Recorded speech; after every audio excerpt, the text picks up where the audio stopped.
Pessoal, o canal Índio News está sofrendo alguns ataques, principalmente no vídeo que eu fiz na sexta-feira, que foi a minha live com o Alexandre Correia. Mas eu já quero aqui deixar avisado que não interessa os ataques, não me preocupa nada disso. Me interessa sim o que eu acredito, que eu defendo, que é a busca da verdade. E se for de vontade do Alexandre, a gente vai fazer mais uma. E com certeza, agora, com todo o cuidado técnico, para não termos os problemas de áudio que nós tivemos. Mas eu quero comunicar para vocês aqui o seguinte: em virtude disso, com medo da live, com receio que eu tenho da live ser derrubada do canal, eu vou colocar ela disponível em outro canal meu e estou colocando também os cortes disponível em mais um terceiro canal, para caso ela seja derrubada, também estar presente nesse terceiro canal, tá? Então eu vou publicar aqui nos stories para vocês os links onde vocês vão encontrar esse material e peço a maior e maneira mais eficaz que nós temos, a maior arma que nós temos e a melhor forma de agir com inteligência é levando isso adiante, tá bom? Então compartilhem os links, deem like, pegue os links, joguem nos grupos de WhatsApp, mande em direct para os amigos, vamos levar a verdade adiante, tá bom? Muito obrigado, agradeço desde já a atenção de todos vocês. Forte abraço. Bom, meus amados, vocês estão reclamando em relação ao som, infelizmente a gente não tem o que fazer. Não sei o que está ocasionando isso, para mim aqui está vindo perfeito. Tá? Você quer tentar, a gente sai e entra de novo, Luiz? Não, não tem como. Aqui não tem como, tá? Não tem. Tá, a gente já está online aqui, aí eu teria que abrir uma outra live no outro link, o pessoal de repente não migra, fica complicado, tá? Mas tá dando para entender, vale a mensagem, tá? E tá todo mundo pegando, isso que é importante. Alexandre, me diz uma coisa, assim, quando eu assisti essa matéria da Record, tá? E aquela matéria, velho, não, desculpa, mas não tem como, né? Qualquer um que assiste aquela matéria, e ainda mais você sendo um cara que você nunca, por mais que você tenha aparecido na mídia, tu nunca foi um cara midiático, né? Quando apareceu, nunca apareceu de uma forma muito positiva, tá? E depois eu quero até saber se isso era combinado que tu fizesse esse papel. Isso é uma pergunta que depois eu quero que tu me responda, tá? Mas quando a gente assiste aquela matéria, mesmo não sendo um seguidor da Ana, fica difícil, porque é uma matéria muito bem elaborada, com texto e tal. E no dia seguinte, já começou assim uma divulgação de trechos de vídeos. Que inclusive tem um vídeo de uma situação de um cachorro que vai ser pego na rua. Né? E que aquilo ali, os vídeos todos eles atentam contra você, em todos os sentidos. Tem o cara grosseiro, tem o cara que briga, tem o cara que humilha, tem o cara que etc e tal.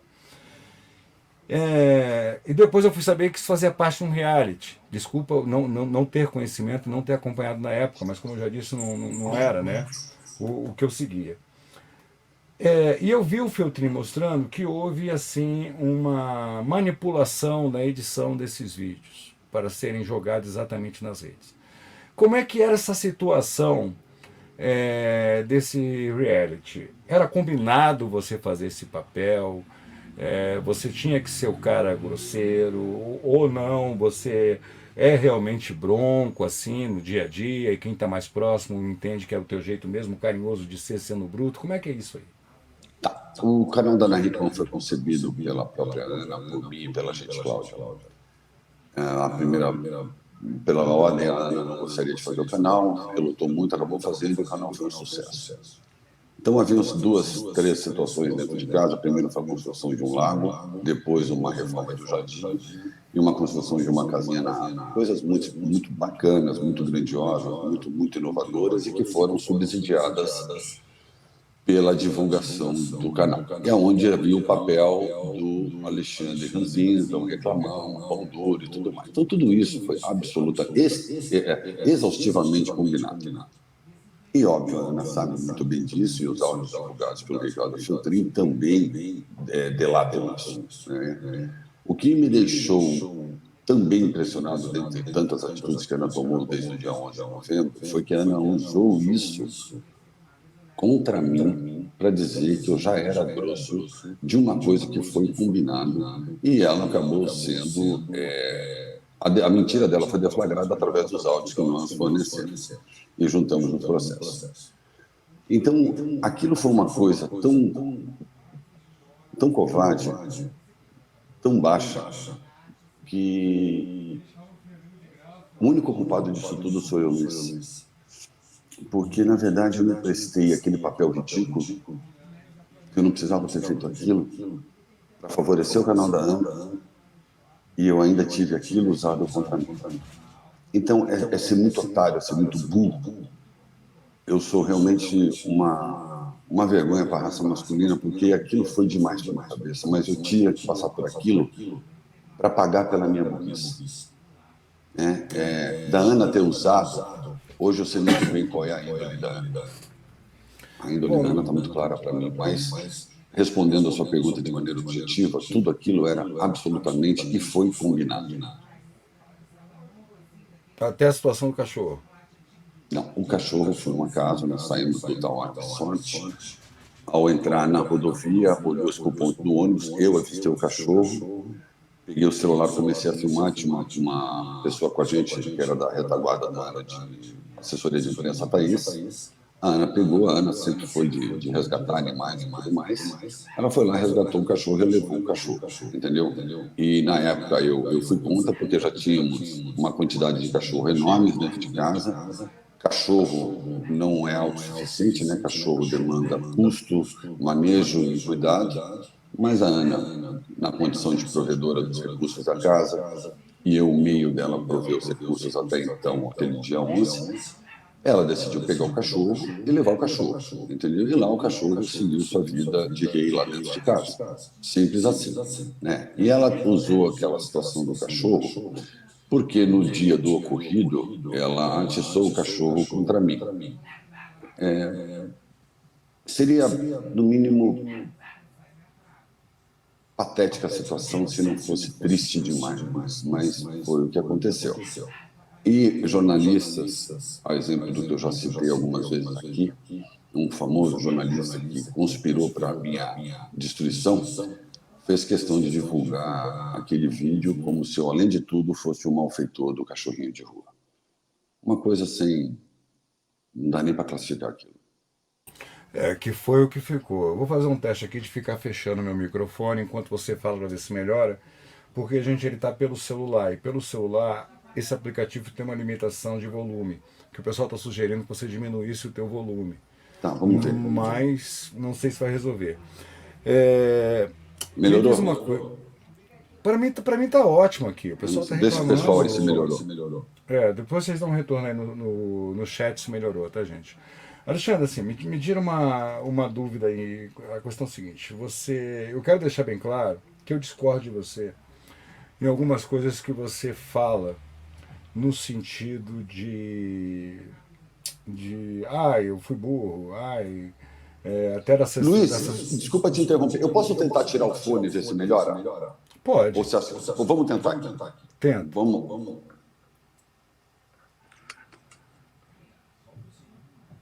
Fala aí. E aí, pessoal, tá com eco? Tá com eco, gente? Pra mim tá a mesma coisa. Tá, vou fazer uma pergunta agora para o Alexandre e vou fechar meu microfone enquanto ele responde para ver se melhora e vocês dão um retorno aí, tá? Uma coisa assim, eu vejo você sempre falar, eu sou culpado, eu fui burro. Na situação aí do talarico você falar, eu sou corno, não sei o quê, eu discordo muito, cara. Então me desculpa.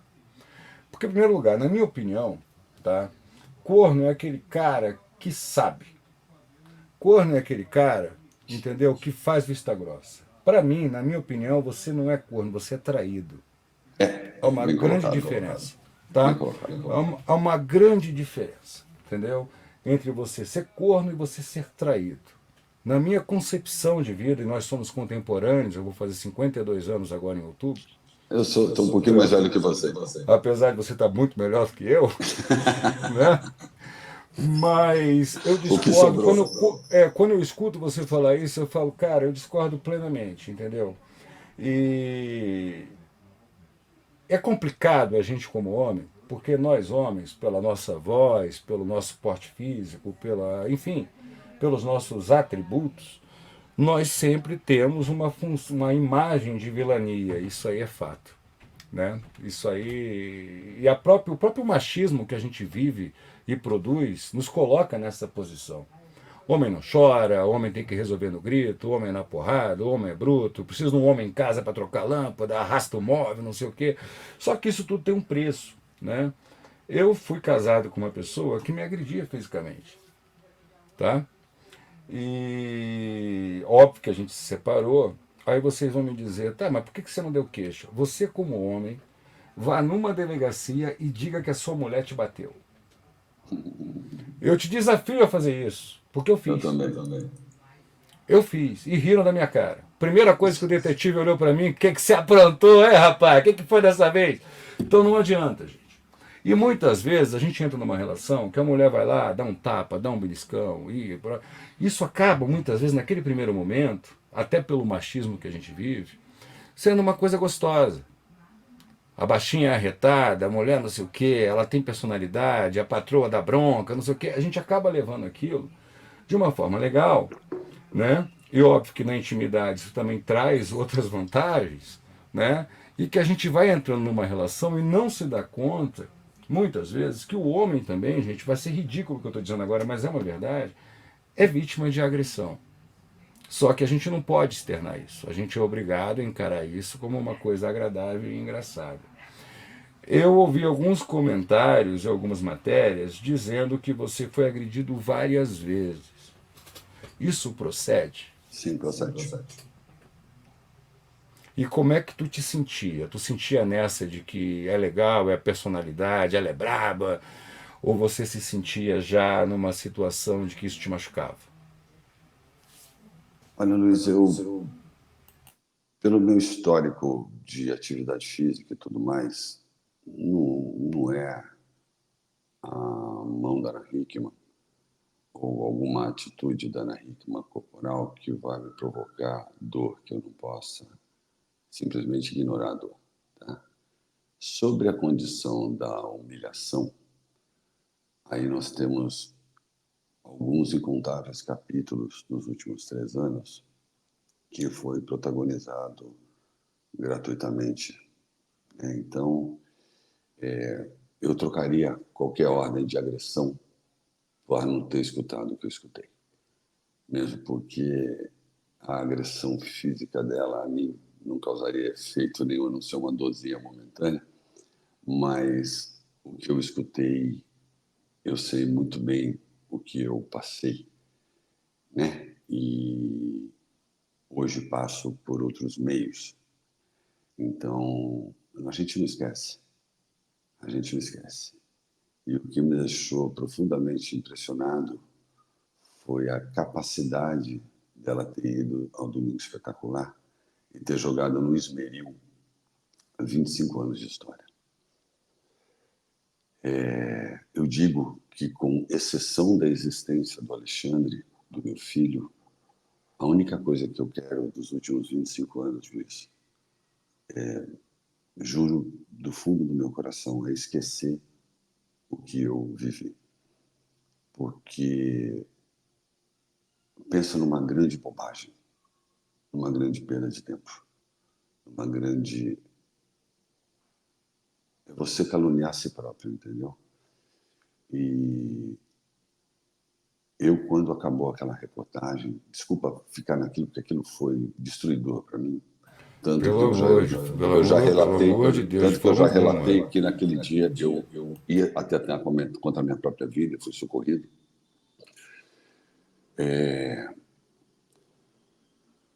Eu, quando escutei ela pronunciar o adjetivo de canalha, aquilo,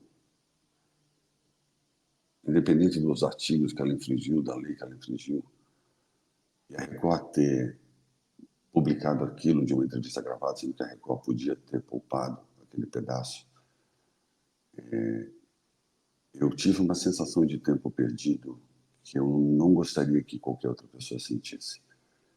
É uma sensação de vazio que a única coisa que te resta no momento é você querer deixar de existir. Porque alguém ir falar para milhões de pessoas que 25 anos foram uma tortura e te jogar e te promover a pária social, é uma coisa, Luiz, que não dá para descrever o estrago que isso foi feito.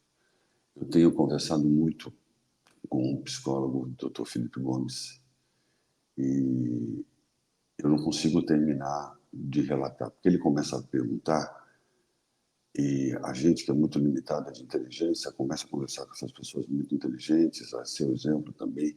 O Dr. Felipe é uma capacidade, ele entra dentro da sua alma. A única coisa que dá tempo é de você chorar e soluçar e pedir um tempo, chorar e soluçar e pedir um tempo, chorar e soluçar, até que você retoma a consciência, você está engasgando no próprio choro e você consegue contar o que aconteceu. Porque é um sufocamento tão grande que eu trocaria qualquer dor física. E olha que eu já senti dores bastante intensas na minha vida, para não ter que escutar e passar aquele dia 26 de novo. Mas eu tive que atravessar aquele dia 26. E lembrando, né, Luiz, tudo podia ter sido resolvido com um diálogo. E hoje, com os fatos que vieram no último mês, a gente percebe que houve todo um requinte de premeditação em toda a situação. Há um grande responsável que instruiu a Ana a fazer tudo isso. E a Ana fez tudo isso por razões muito claras, né?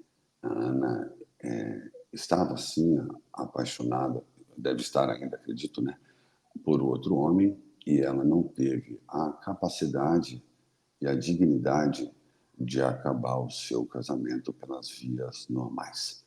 Ela precisou fazer esse circo romano em chamas e, óbvio, me deixar de plebeu queimando lá no meio da arena, né? Que foi o que aconteceu. Não suficiente a isso, com exceção do Ricardo Filtrin, toda a mídia aproveitou e terminou de jogar álcool em cima de mim, onde os danos à minha imagem são quase da ordem de irreversíveis.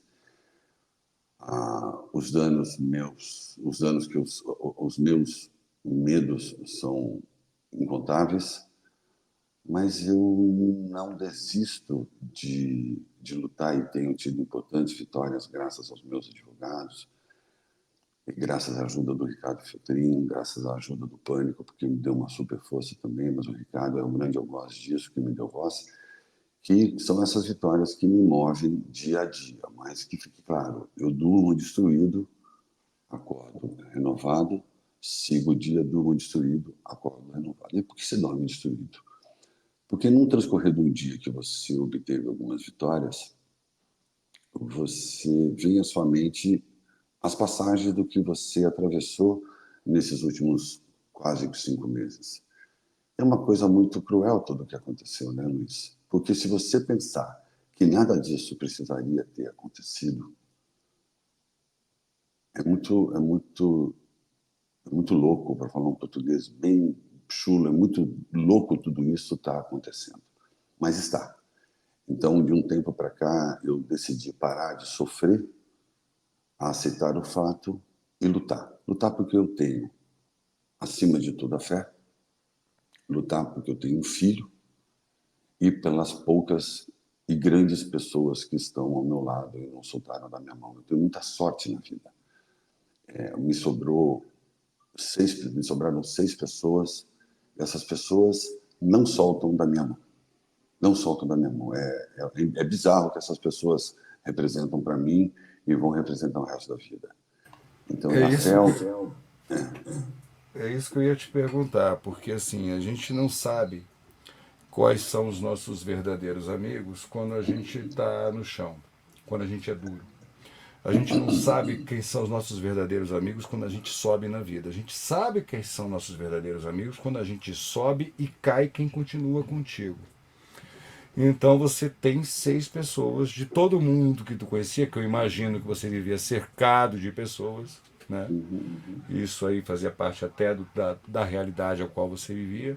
Só 6 pessoas hoje estão contigo. O mais curioso foi todos os funcionários que atravessaram a minha vida, onde foram incontáveis socorros aos seus filhos, exames, pronto-socorro, cirurgias de emergência, o que eu fiz pelos funcionários todos ao longo desses anos, e eu não tive a sorte de um funcionário ir a público levantar a mão e ser grato a mim, com exceção da Fabiana Valier, que trabalhou comigo por mais de 15 anos, que foi a única que foi a público me defender. O resto de todos os outros que foram beneficiados com os múltiplos momentos de bonança financeira, onde eu socorria mesmo, porque o funcionário era um telhado que caía, era um exame, era um filho que adoecia, era um remédio que faltava, o funcionário no meio do trabalho travava a coluna, eu levava para o hospital, incontáveis vezes. Nenhum levantou a mão para dizer, olha, nós temos um bom homem aí, esse bom homem está sendo mal julgado. Não, eu não tive essa sorte. Então, a gente reforça a teoria do tempo perdido. Eu não sei, Luiz, por onde eu estive nos últimos 25 anos. Eu sei, com exceção do meu filho, que eu estive onde eu nunca deveria ter estado. Essa é a única certeza que eu tenho.